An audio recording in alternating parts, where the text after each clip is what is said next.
Not unexpected. I think this is something that probably we could have anticipated. I think it's something that has been cooking for a long time. We are dealing with a generation that asks questions and does not do that because I said so. I think the powers that be would love to believe it's the finance bill and the finance bill only. Because if it were the finance bill, then that's an easy problem to solve. All you need to do is make amendments or even withdraw, as they have done. But the problem is it's not just the finance bill. It's a lot of things that young people, I would say all of us have seen, but I think young people are being impacted more. They are at the stage where they are starting life.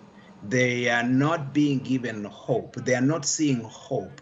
There is no light at the end of the tunnel. They can't even see a tunnel. The finance bill became the vehicle that the young generation, the Gen Z, used as a front. Really, it's just the starting point. I think there are a lot of issues that Ruto has to address. There are a lot of people who have said that when he was campaigning, he was largely focused on issues related to what the young people are dealing with. In fact, he came up with a phrase commonly known as the hustler president, right?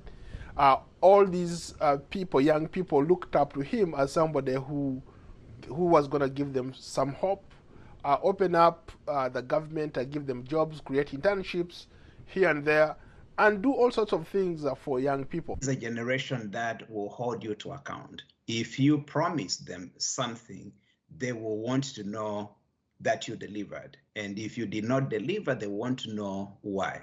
The challenge that I think President Ruto has is that he may not necessarily have understood the young people that he was promising.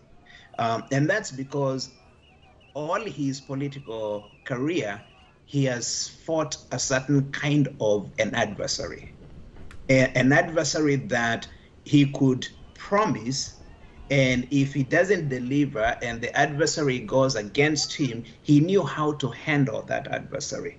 So he already had some tactics of dealing with his political adversaries. He's faced with a completely different adversary.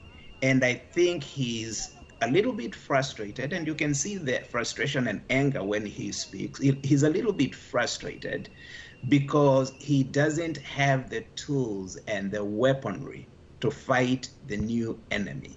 And that must be making him really, really angry and frustrated.